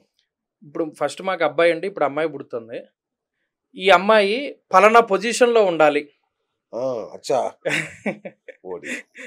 ఎలా ఉండాలి జాతకం అంటే అలా ఎలా ఉంటుంది? పిల్లల్ని మీరు కనగలరు కానీ వాళ్ళ జాతకాలు మీరు కనలేరు కదా, అదంతా కర్మ సంబంధమైన విషయం. అంటే అబ్బాయి అలా కాదండి, ఇప్పుడు పలానా లగ్నంలో పుడితే ఇలా అవుతారంట కదా, పలానా టైంలో పలానా నక్షత్రంలో పుడితే ఇలా అవుతారంట కదా, మేము చేయించుకోగలం. నేను చెప్పేవాడమ్మా అసలు అది సాధ్యం కాదు, నా వల్ల కాదు, ఇంకొకళ్ళని ఎవరినైనా అడగండి. అయితే సిజేరియన్ ఆపరేషన్స్ అనేటువంటివి మనం కొంచెం మంచి ముహూర్తం చూసి పెట్టుకోవచ్చు. అంటే పాపం కొంచెం లేని వాళ్ళు ఉంటారు, ఈ హాస్పిటల్ ఖర్చే భరించలేని వాళ్ళు. ఒక నక్షత్రం ఏదైనా శాంతి నక్షత్రం పడింది, విశాఖో మూలో జ్యేష్ఠో రోహిణో పడింది అనుకోండి, ఇప్పుడు దానికి శాంతి చేసుకోవాలి. అది ఖర్చు కదా, ఇప్పటికే వాడు ఖర్చులో ఉన్నాడు. అలాగే తల్లిదండ్రుల నక్షత్రాల్లో పుట్టిన అమావాస్య వర్జ దుర్ముహూర్తాల్లో పుట్టిన శాంతి చేసుకోవాలి. అది తప్పించడానికి కొన్ని మంచి ముహూర్తాలు చెప్తాం, అది మనం చెయ్యొచ్చు. తప్పితే ఇప్పుడు అంటే మొన్న కూడా పెట్టలేదని కాదులేండి, నేనే పెట్టాను చెప్తున్నాను కదా. ఒక లగ్నానికి ఎట్లా పెట్టారు మరి మీరైనా? మరి ఏం చెప్తాం? ఎదిరించాం, ఇందులో ఎదిరించాం. పలానా రాబోయే దశలు మంచివై ఉంటాయమ్మా, పోనీ ఈ లగ్నంలో అంటే వాళ్ళు ఇంకా నన్ను బతకనివ్వట్లేదు కదా. ఇప్పుడు ఫోన్ చేసి ఏమంటే ఈ లగ్నంలో పుడితే ఈ పాజిటివ్ నెగిటివ్స్ అన్ని చెప్తాం, వాడు దేనికి వాడికి ఇష్టం దానికి వెళ్ళిపోతున్నారు అంతే. రీసెంట్ గానే 2 నెలల క్రితమే పెట్టాను. అలా ఏంటంటే ఇప్పుడు ఈ మధ్యకాలంలో ఇది వచ్చింది, కానీ ఇది అంత మంచి పద్ధతి కాదు కదా. కొంతలో కొంత మనం ఇప్పుడు కొంచెం పర్వాలేదులేండి అని చెప్తున్నాను కదా. వాళ్ళ జాతకాలను మనం కనలేము, వాళ్ళని మనం కనొచ్చు పిల్లల్ని. అసలు సంతతే కలగడానికి ఇబ్బందిగా ఉంది కదా. కరెక్ట్. అసలు సంతానం లేమి అనేది ఎంత పెద్ద సమస్య. మీరు చెప్తే నమ్మరు, బుర్ర బద్దలు కొట్టుకున్నాను. ఒక గర్భిణీ స్త్రీకి గర్భస్రావం ఎందుకు కలుగుతుంది? ఒక గర్భిణీ స్త్రీ 9 మాసాల్లో 9 గ్రహాలు ఆమె గర్భం మీద ఆధిపత్యాన్ని వహిస్తాయి. ఎంతో రీసెర్చ్ చేశాను. అఫ్ కోర్స్ ఇది చాలా మందికి తెలుసున్న విషయం అయి ఉండొచ్చు, కానీ 1వ నెలలో అబార్షను, 7వ నెలలో 8వ నెలలో ప్రీమెచ్యూర్ బేబీలు, 7వ నెలలో అబార్షన్, 6వ నెలలో బయటికి తీయడాలు, ఇవన్నీ ఎలా జరుగుతున్నాయి? ఈ 9 నెలల పైన 9 రకాలైనటువంటి గ్రహాలు. ఉదాహరణకి మొట్టమొదటి మాసం శుక్రుడు ఆధిపత్యాన్ని వహిస్తారు, 2వ మాసం కుజగ్రహం ఆధిపత్యాన్ని వహిస్తారు, 3వది గురుడు యజన కీర్తి గృహ కాంచన పుత్ర వస్త్ర అశ్వాధికారకో గురుహు అన్నారు. ఆయనే సంతతి కారకుడు. గురుడు బాగా లేకపోతే వాడికి జాతకంలో వాడు గోల్డ్ పెట్టుకునే అధికారం ఉండదు. పుత్ర వస్త్ర అశ్వాధికారకో గురుహు, వాడికి బంగారం పడదు, వాడు ఎప్పుడు పెట్టుకున్నా ఉంగరం జారిపోతుంది, వాడు గోల్డ్ చైన్ ఎవడో దుబ్బేస్తాడు, అసలు బంగారం నిలవదు వాడి ఒంటి మీద, వాడు ఎంత కోటీశ్వరుడైనా సరే ఏ ప్లాటినమో విండో పెట్టుకోవాలి. అలాగే ఈ గురువు ఎవరికైతే బాగోరో, కొంతమందికి గురుగ్రహం బాగోదు, వాళ్ళకి 3వ నెల అబార్షన్స్ అయిపోతారు. అసలు శుక్రబలమే లేని వాళ్ళకి, భృగు షట్క దోషాలు ఉన్న వాళ్ళకి అసలు సంతానమే కలగట్లా. స్పెర్మ్ కౌంట్ తక్కువగా ఉందంటారే, మరి శుక్రకణాలే కదా అవన్నీ. మరి మొదటి నెల ఎవరు ఆధిపత్యం? శుక్రుడు. 2వ నెల వచ్చేసరికి అబార్షణం కుజుడు. సర్పదోషాలు, సర్పశాపాలు, కాలసర్పదోషాలు ఇవన్నీ ఎవరి వల్ల? కుజుడు. సత్వభూ ప్రాకార రోగ వ్రణ సాహస శస్త్రాగ్ని సందర్శనోత్పాటన భ్రాతృకారకో కుజ. మరి ఆ సర్పదోషాలు అవన్నీ ఎన్నో నెలలా కొడతాయి? 2. అందుకనే 1 నిలబడినా 2 నిలబడట్లా, 2 దాటినా 3 దాటట్లా. 3 దాటిన తర్వాత అప్పుడు ఒక్కొక్క గ్రహం ఆ గ్రహాలు బాగుంటే ఆ మాసాల్లో ఏర్పడవలసినటువంటి అవయవాలు సరిగ్గా ఏర్పడుతున్నాయి, ఓకే. లేకపోతే సరిగా ఫామ్ అవట్లా. కొంతమందికి ప్రీమెచ్యూర్ బేబీలు ఎందుకు పుడుతున్నాయంటే ఇదివరకు గర్భాధాన లగ్నం అని ఒకటి ఉండేది. అంటే ఓకే. భార్యాభర్తలు ఇద్దరు కూడా అవును. చక్కగా సంతతి కోసం వాళ్ళు పెట్టుకునే ముహూర్తానికి వెళ్ళేవారు. అవును. ఇప్పుడు ఆ లగ్నం సరిగ్గా లేక, ఓకే. లగ్న శుద్ధిస్తు సంగమి సరిగా లేక ఆ 7వ నెలలో ప్రీమెచ్యూర్ బేబీలు పుట్టడం, ఉమ్. 8వ నెలలో 9వ నెలలో గర్భస్రావాలు అవుతుంది. ఇలా రకరకాల సమస్యలు. ఇవన్నిటికీ కారణం ఏంటి అంటే కేవలం గ్రహస్థితి. కాదు గురుగారు, ఇప్పుడు నాకు మెడలో బంగారం వేస్తే ఉంటుంది, హ్మ్. ఈ వేలుకి పెడితే మాత్రం ఇప్పటికి 3 ఉంగరాలు పోగొట్టాను. మీరే ఆ, ఎగ్జాంపుల్. అదే అంటున్నా నేనే, మీరు చెప్తుంటే ఆశ్చర్యం. అవునా ఇక్కడ అది దాన్ని ఏమంటారు, అది ఉండదు, అది పెట్టినా ఉండదు, ఊడి కింద పడిపోతుంది. పడదు కొంతమందికి బంగారం, ఓకే. పడదు. అదే చెప్పేది. అలా కూడా ఉంటుంది. అయ్యో, ఇది మాత్రం ఏం చేసినా వెండి పోదు. చెప్పానా, ఏం నేను అదే చేసినా చెప్పాను. పోదు. అదే వెండి మీరు ప్లాటినం చెప్తుంటే ఇవి ఆశ్చర్యపోయాను. మిగులుతాయి. ఓ మై గాడ్ అని. ఓ. మరి మరి ప్రతి దానికి లెక్క అండి. Okay, okay. ఒక మనిషి ఇలాగే ఎందుకు నడుస్తున్నాడు, వాడికి ఓకే. లెక్క, వాడి ఓకే. జాతకం అటువంటిది. కొంతమంది నడవగలరు, కొంతమంది నడవలేరు, కొంతమంది అవును. పరిగెట్టగలరు, కొంతమంది అవును. పరిగెట్టలేరు. ఏమో ఇవన్నీ జాతకాలే. ఓకే. రైట్. ఇంకోటి గురుగారు, ఈ కవలలు పుడతారు కదా, అవును. కవలల్లో ఒకే సమయంలో పుడతారు కదా, వాళ్ళకి ఒకే జాతకం, ఒకే నక్షత్రం, ఒకే గ్రహాల ప్రభావం ఉంటుందా, మళ్ళీ వేరు వేరుగా ఉంటుందా? ఒకేలా ఉంటుందండి. ఆ, ఒకేలా ఉన్నా కూడా ఎవరి కర్మ ఫలితం వాళ్ళది. ఓకే. ఇప్పుడు ఉదాహరణకి కవలలు పుట్టారు, కవలల్లో ఎవరు పెద్ద ఎవరు చిన్న చెప్పండి, ఉమ్. మీరు చెప్పండి ఎవరు ఇక పెద్ద. అదే 1/2 నిమిషం 1 నిమిషం తేడాతో పుడతారేమో కదా. పెద్ద చిన్న అంటే ఇక్కడ ముందు పుట్టిన వాళ్ళు చిన్నవాళ్ళు. అచ్చా, చిన్నవాళ్ళు. అదేంటి? అదే మరి ఆ, ముందు పుట్టిన వాళ్ళు చిన్నవాళ్ళు, వెనక పుట్టిన వాళ్ళు పెద్దవాళ్ళు. ఎందుకంటే ఇప్పుడు ట్విన్స్ లో ఫస్ట్ ఫామ్ అయ్యే బేబీ సెకండ్ వస్తుంది. అచ్చా. మరి ఇవన్నీ కూడా శాస్త్రంలో ఎప్పుడో రాసి పెట్టి ఉన్నారు కదా. ఓహో. యుక్త జనన శాంతి, కవల పిల్లలు పుట్టినప్పుడు శాంతి చేసేటువంటి క్రమంలో ఎవరు పెద్ద ఎవరు చిన్న ఈజీగా చెప్పేసేవారు. ఓకే. అది అట్లాగే గురుగారు. వాళ్ళ కర్మ ఫలితాన్ని బట్టి వాళ్ళకి ఫలితం. అవునా? Okay, okay. అట్లాగే స్త్రీ శాపం అంటారు, ఉమ్, పితృదోషం అంటారు, అవును, దేవతా శాపాలు అంటారు, అవును. దేవతా శాపాలు అంటారు. ఏంటి ఇవన్నీ? ఉంటాయి. ఆ, అవన్నీ జాతకంలో ఉంటాయి. ఆ, అంటే జాతకంలో యోగాలు అవయోగాలు అన్నది మొదలు పెడితే మనం మాట్లాడుకోవడం, ఓహో. ఒక్కొక్క యోగం గురించి చెప్పడానికి ఎంత టైం పడుతుందో. ఉమ్. లగ్నే సే యది కేంద్ర కోణ సహితే మిత్రాలయే స్వోచ్చభే జాత కీర్తియుతో జకర్కి మృగకీట స్వస్థభే లగ్నగే జీవేశ్చేద్యది సంస్థితస్య కురుతే ఆరామ సంస్థాపనం దేవాగార తటాక శిల్పరచనాం పూజ్యస్థ భూమితలే అన్నాడు. ఎంత శ్లోకం చెప్పుకుంటూ వచ్చాడు. ఆ, లగ్నాధిపతి గురుడు గురించి చెప్పినటువంటి శ్లోకం. వాళ్ళు కొంతమంది పుడతారు, దేవాగార తటాక శిల్పరచనాం పూజ్యస్థ భూమి తరిగిపోనటువంటి కీర్తి ప్రతిష్టలు ఉంటాయి. దేవాలయాలు కడతారు, చెరువులు దవ్విస్తారు, అన్నార్తుల యొక్క ఆర్తనాదాలు వాళ్ళు పట్టించుకొని వాళ్ళకి దాహం తీరుస్తారు, భోజనం పెడతారు. ఇవన్నీ కొంతమంది చేయగలుగుతారు, కొంతమంది చేయలేరు. చేయలేదు. వాళ్ళు యోగ జాతకులు. ఓహో. తను స్థానాధిపక్కేంద్రే లాభే కొనగతే యది త్యాగవాన్ ధనవాన్ భోగి నృపపూజ్యో ప్రకాశక. ఒకడు రాజుతో సమానమైనటువంటి భోగాలను అనుభవిస్తాడు. ఎందుకు? శ్లోకంలో చెప్పాడు. ఉమ్. అలాగే తను సౌఖ్యం విహీనస్య తత్రజాతో న సంశయ. ఒక్కొక్కడికి ఉండదు. వాడు ఎంతసేపు ఎంత డబ్బు ఖర్చు వాడు సంపాదించినా వాడి కోసం ఒక బనీను కొనుక్కోడు, ఓ చొక్కా కొనుక్కోడు, కుటుంబ సభ్యులకో బయట వాళ్ళకో లేదు. ఒక ₹1,00,00,000 సంపాదిస్తాడు, సాయంత్రానికి ₹1,00,00,000 దేంట్లోనూ పెడతాడు, పోతాయి. పోతాయి. మళ్ళీ ఈ సంవత్సరం పాటు కష్టపడి ₹1,00,00,000 సంపాదిస్తాడు, మళ్ళీ పెడతాడు, మళ్ళీ పోతాయి. అంతే. ఓకే. వాడు రుణం. ఒకడు ఉంటాడు, వాడు జీవితం అంతా కూడా ₹1,00,000 సంపాదిస్తాడు, 90,000 ఈఎంఐలకు కడతాడు. అవును. వాడికి అప్పులు తీరవు, ఎంతకాలమైనా తీరవు. అవును. ఎందుకు తీరుతాయి? వాడి జాతకంలో ఉన్నటువంటి స్థితి అటువంటిది. ఓకే. రుణాలు తీరాలి, ఈ రెమెడీ చేస్తే ఎందుకు తీరుతాయి? వాడు రుణానుబంధ రూపేణ పశుపత్ని సుతాలయ. వాడు ఇంత రుణపడిపోయి ఉన్నాడు, వాడు ఉండే ఇంటికి ఇంత డబ్బు కట్టాలి, పిల్లల కోసం ఇంత ఖర్చు పెట్టాలి, భార్య కోసం ఇంత ఖర్చు పెట్టాలి, వీళ్ళందరి కోసం ఇలా ఖర్చు పెట్టాలి. వీడికి తినే యోగం ఉండదు, ఒకడికి అలా ఉండదు. తల్లిదండ్రులు సంపాదించి పెడతారు, వీడు తర్వాత తరాలు కూడా తినగలిగేటువంటి శక్తి ఉంటుంది. ఏ పని చేయరు వాళ్ళు. అలా పొద్దున్నే చక్కగా ఇస్త్రీ బట్టలు వేసుకుని బయటకు వస్తారు, కాసేపు తిరుగుతారు, ఇంటికి వెళ్తారు, మళ్ళీ సాయంత్రం బయటకు వస్తారు, వెళ్ళిపోతారు. మరి వాడికి ఒక యోగం. ఈ యోగాలు అవయోగాలు అనేటువంటివి మనం చెప్పుకుంటూ పోతే శాస్త్రంలో శకట యోగం అనేటువంటి యోగం, అది అవయోగమే. ఇలా అనేక రకాల యోగాలు, చతుస్సాగర యోగం, గజకేసరి యోగం, చంద్రమంగళ యోగం, బుధాదిత్య యోగం, పంచమహాపురుష యోగాలు, ఇవన్నీ మంచి యోగాలు. ఈ సగట యోగము లేకపోతే ఇంకో యోగాలు ఇవన్నీ కూడా కొంత అలక్ష్మి సంబంధమైనటువంటి యోగాలు, అవన్నీ జాతకాల్లో ఉంటాయి. ఇంకోటి గురుగారు, నేను మా ఫ్రెండ్ని చూశాను. వాళ్ళ ఇంట్లో 3 అబ్బాయిలు పుడితే 3 చనిపోయారు.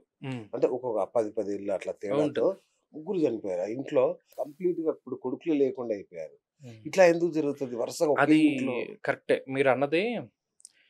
కొంత అనుభవం మీద వస్తుందని నాకు తెలిసిన ఒక ఆయన ఒక విషయం చెప్పాడు. ఓ ఫ్యామిలీకి పుట్టక ఒక మగ సంతతి కలిగితే అతను ఒక నక్షత్రంలో పుట్టి వెంటనే బిడ్డ చచ్చిపోయింది. వెంటనే ఎవరైతే ఈ బిడ్డను తీసుకువెళ్ళి ఖననం చేశారో ఆ కుటుంబంలో సంవత్సరానికి ఒకళ్ళు చొప్పున చచ్చిపోతున్నారు. పట్టుకెళ్ళిన వాడు ఫస్ట్ పోయాడు, తర్వాత పెద్దవాడు తర్వాత పోయాడు, తర్వాత ఇంకొకటి తర్వాత పోయాడు. బుర్ర పిచ్చెక్కిపోతుంది. ఆ ఇంట్లో ఉండే వాళ్ళకి ఏం చేయాలో తెలియదు. ఏంటిది చాలా రీసెర్చ్ చేశారు.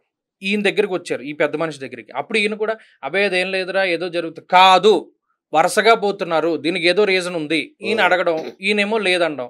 అప్పుడు నేను ఇందాక చెప్పానే మీకు పుస్తకం అని, ఆయన ఇది తీసుకొచ్చి దాంట్లో శాంతి కమలాకరం అన్ననే అందులో ఉంది. ఇది ఎవరైతే ఈ నక్షత్రంలో పుట్టినటువంటి శిశువు మరణించిన వెంటనే వాళ్ళ యొక్క ఇది చేస్తారో, ఇప్పుడు తండ్రి తరఫు వాళ్ళు చేస్తే తండ్రి తరఫు వాళ్ళు పోతారు, తల్లి తరఫు వాళ్ళు తీసుకెళ్లి ఖననం చేస్తే తల్లి తరఫు వాళ్ళు పోతారు అని అందులో రాసి పెట్టింది. దీన్ని దాటించడానికి, దీన్ని తప్పించుకోవడానికి ఏం చేయాలన్నది అందులో రాసింది. అది చేసిన తర్వాత వాళ్ళ ఇంట్లో మరణాలు ఆగిపోయాయి. దీనికి లింక్ ఉంటుంది. ఉదాహరణకి ఎవరైనా మరణించినటువంటి తిదివార నక్షత్ర యోగకరణాలు, త్రిశ్రోష్టకాలని ఒకటి ఉంటుంది. మీరు ఎప్పుడైనా పంచాంగం చూడడం తెలిస్తే త్రిశ్రోష్టకాలు అని దాంట్లో రాస్తాడు. ఆ రోజు ఏది జరిగినా మళ్ళా 3 సార్లు జరుగుతుంది. ఒక్కటే రోజులో 3 సార్లు జరుగుతుంది. ఆ రోజు మీరు కారు కొన్నారు, 3 సార్లు కొంటారు, 3 కార్లు కొంటారు. 1,00,000 పోయింది, 3 లక్షలు పోతుంది.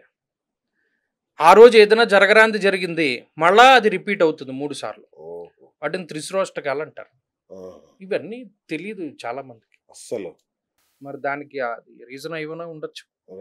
అట్లాగే డైవోర్స్ గురించి ఈ మధ్య బాగా పెరుగుతున్నాయి కదా, దానికి ఏమన్నా విశేషం ఉందా? లేదండి, ఇందులో ఇందాక చెప్పుకున్నట్టు పొంతన కుదరనటువంటి జాతకాలు పెళ్లిళ్ళు చేసుకోవడం ద్వారా వాళ్ళు ఎక్కువ విడిపోతున్నారు.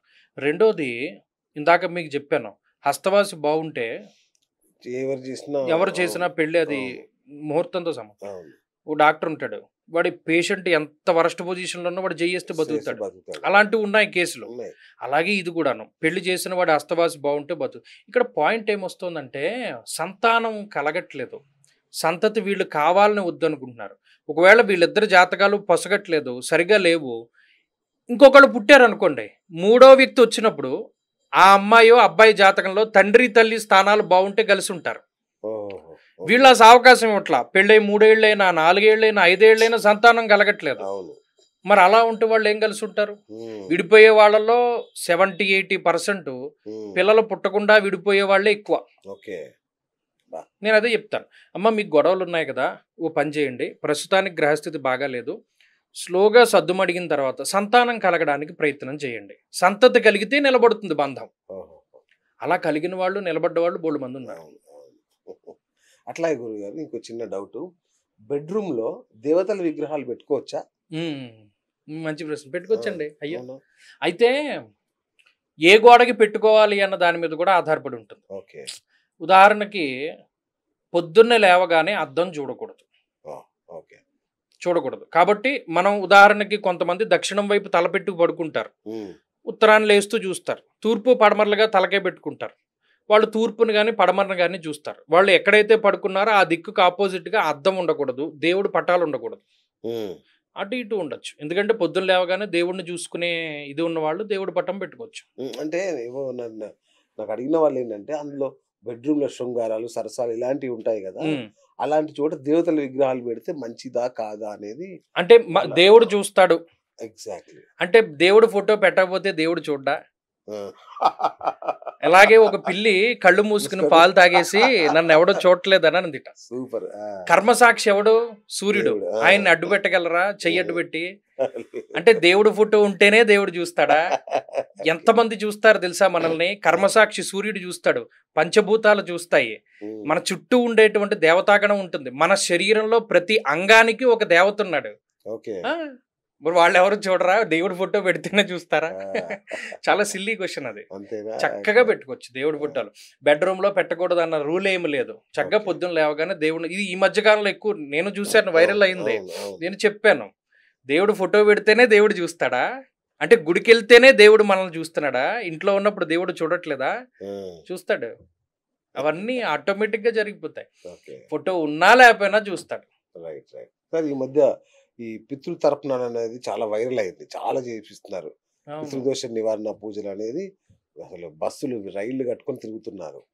ఒకప్పుడు పితృదోషాలు అంటే పితృపక్షాల్లో చేసేవారు, అవును, ఇప్పుడు ప్రతి అమావాస్యకు చేసేస్తున్నారు. అవును. ఏది కరెక్ట్? లేదులేండి, అమావాస్య తిథి అన్నది పితృదేవతలకి సంబంధించిన తిథి. ఓకే. జనరల్ గా ఇది ఎప్పటి నుండో ఉంది. అమావాస్యకి పితృ తర్పణాలు వదులుకుంటారు. ఉమ్, అలాగే తర్పణాలవి వదలలేని వాళ్ళు స్వయం పాకం ఇస్తారు. ఉమ్, అంటే వాళ్ళ పితృదేవతల పేర్లు చెప్పి స్వయం పాకం అది ఇస్తారు. తిథి ఉంటుంది. ఇప్పుడు ఇప్పుడు ఇక్కడ వచ్చిన ప్రాబ్లం ఏంటి అంటే తిథులు వదిలేశారు. ఆ, పలానా పితృదేవతలు ఆ తిథి రోజున కాలం చేసినప్పుడు ఆ తిథికి వాళ్ళు ఏదైనా ఆ కార్యక్రమం అవి చేయడం చేయాలి. మానేశారు. ఓ, కుదరట్లా. కుదరకపోవడం వల్ల ఏమవుతుంది, ఇది ఎప్పుడు కూడా మీకు గమనించండి, మహాభారతం ఆది పర్వంలో జరత్కారువు అనేటువంటి ఒక ఆయన ఉంటాడు. ఉమ్, ఆయన పెళ్లి చేసుకోడు, పెళ్లి చేసుకోకుండా తిరుగుతూ ఉంటారు. కొంతమంది ఋషులు వాలకిల్యులు అని చాలా ఇంతంత సైజు ఉండి పుల్లకి వేలాడుతూ ఉంటారు. వాళ్ళు ఒకనాడు ఈయన నడుచుకుంటూ వెళుతూ ఉంటే ఏడుపు శబ్దం వినపడుతుంది. వాళ్ళు ఏడుస్తారు కింద నుండి. మీరు ఎవరు ఋషులు ఏడుస్తున్నారంటే, మా వంశంలో ఒకడు పుట్టాడు జరత్కారు అన్నవాడు, వాడు పెళ్లి చేసుకోని అంటున్నాడు, పెళ్లి చేసుకోకపోతే పితృరుణం ఎలా తీర్చుకుంటాడు, మాకు తిలోదకాలు ఎవడు వదులుతాడు, మా వంశం ఎలా వృద్ధి చెందుతుంది, వాడెలా పుట్టాడు మాకు, మేము ఎలా అనుకుంటే, అందుకని వాడు ఎక్కడున్నాడో కొంత చెప్పండి అయ్యా, వాడికి పెళ్లి చేసుకోమని అంటాడు. అలా ఉంటుంది పితృదేవతల యొక్క ఇది. బా, ఆ, ఎప్పుడూ వాళ్ళు చూస్తూ ఉంటారు. అందుకనే మంత్రాల్లో వసవో రుద్ర ఆదిత్య ఉపరిస్పృశం మోగ్రం జేత్తారమధిరాజమక్రన్న పితృదేవతలను కూడా స్మరించుకుంటారు. ఉమ్, ఈ పితృదేవతలు చూస్తారు వాళ్ళు. మనకి కన్యాదాన సంకల్పంలో చెప్తారు, దశా పూర్వేషాం దశాపరేషాం వంశానాం సర్వేషాం పితॄణాం నరకాత్ ఉత్తీర్య శాశ్వత స్వర్గలోక బ్రహ్మలోక ప్రాప్త్యర్థం సాలంకృత సహిరణ్యోదక కన్యాదానం గరిషి అని ఆడపిల్ల తండ్రి చెప్తాడు. ఎందుకు చెప్తాడు?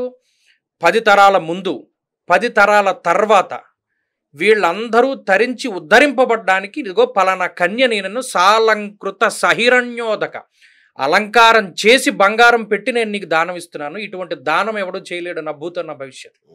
ఎవడు చేస్తాడు?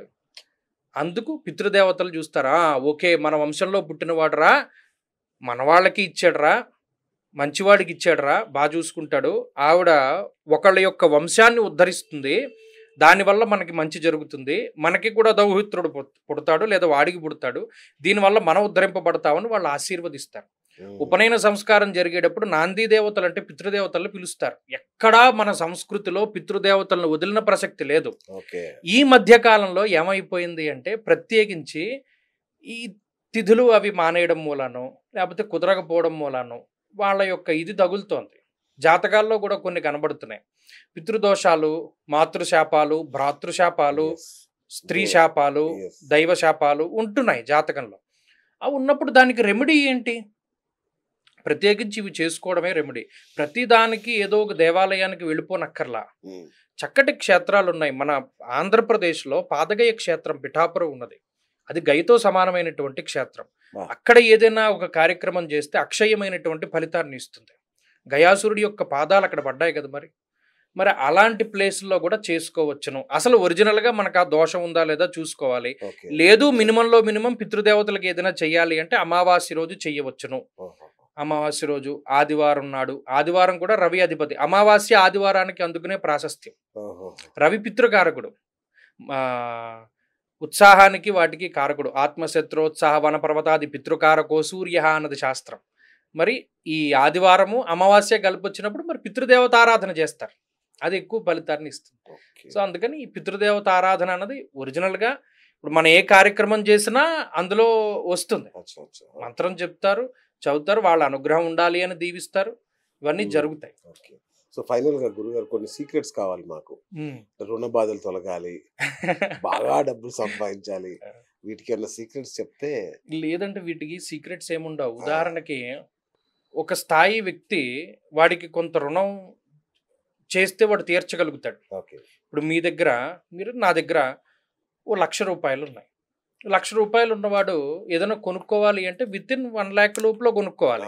నేను 15 లక్షలు పెట్టుకుంటే సాగదు కదా. అలా ఏంటి అంటే ఇప్పుడు ఉన్నటువంటి కాలమానం ప్రకారం ఈఎంఐలు ఎక్కువైపోవడం వల్ల, ఈ చేసే ఉద్యోగాలు నిలకడ లేకపోవడం వల్ల ఈ రుణ బాధలు పెరిగిపోతున్నాయి.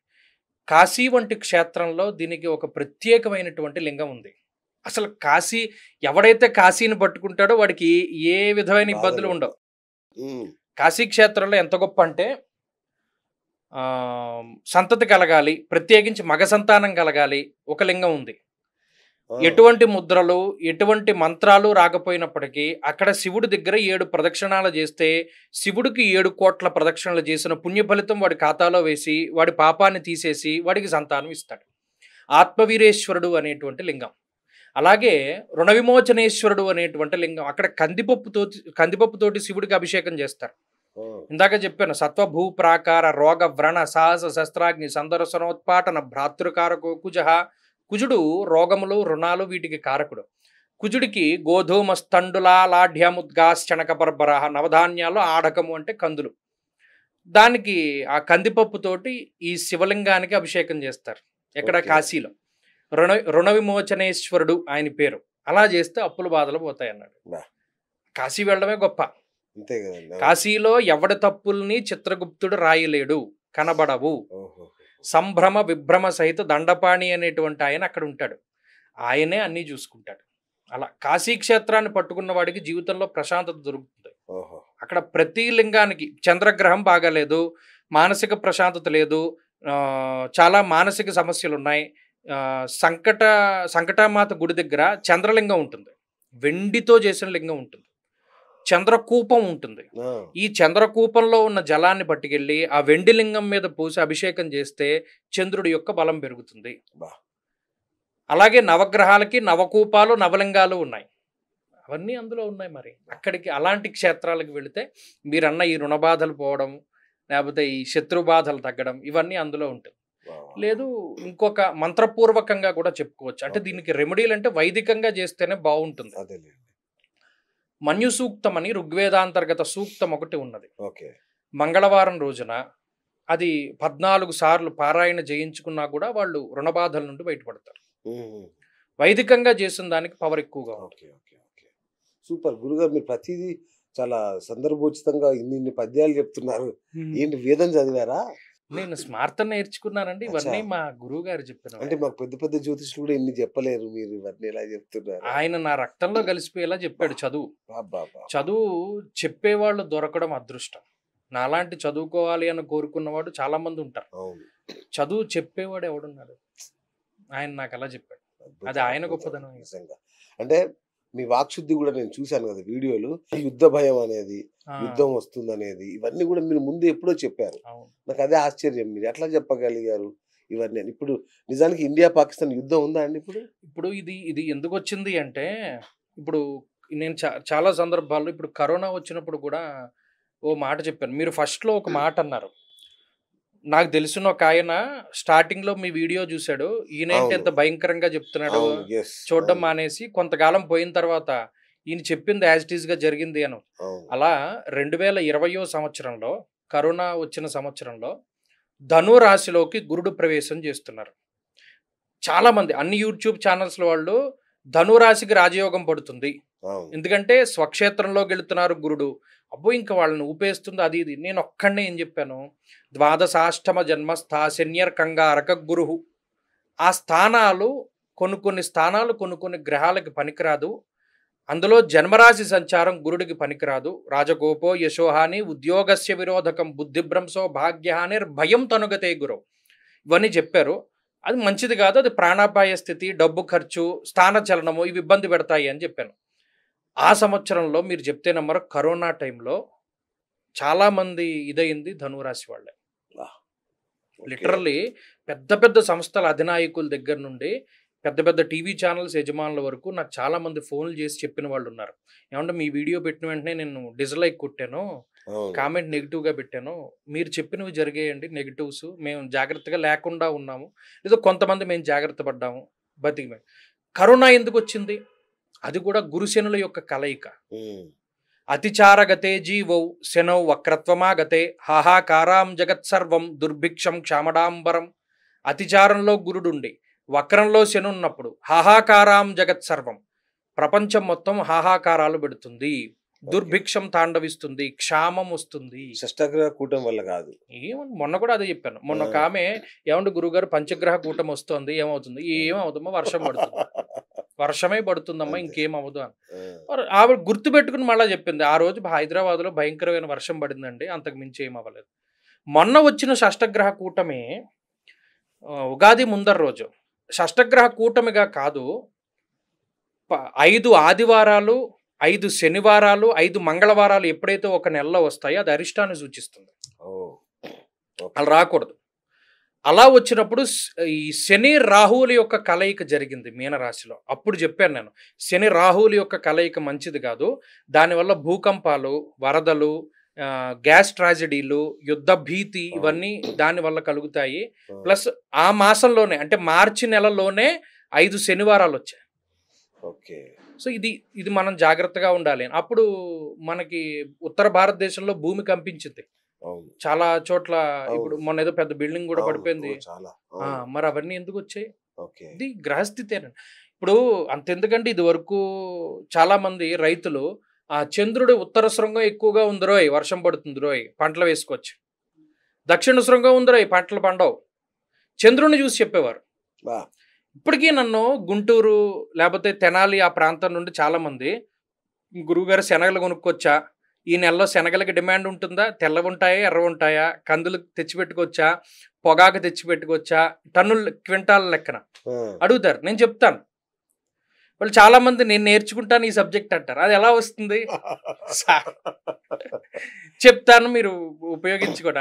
అలాంటి రైతులు కూడా ఉన్నారు. ఉమ్. ప్రతిదీ టైము, ప్రతిదీ క్యాలిక్యులేషను. వాస్తు కానీ, జ్యోతిషం కానీ, సాముద్రికం కానీ ఏదైనా ఒక బేస్ ఉంది. ఓకే. బేస్ లేకుండా ఏది లేదు. ప్రతి దానికి ప్రమాణం. చెప్పే వాళ్ళలోనే తప్పుద్ది కానీ జ్యోతిష్యంలో తప్పు లేదు.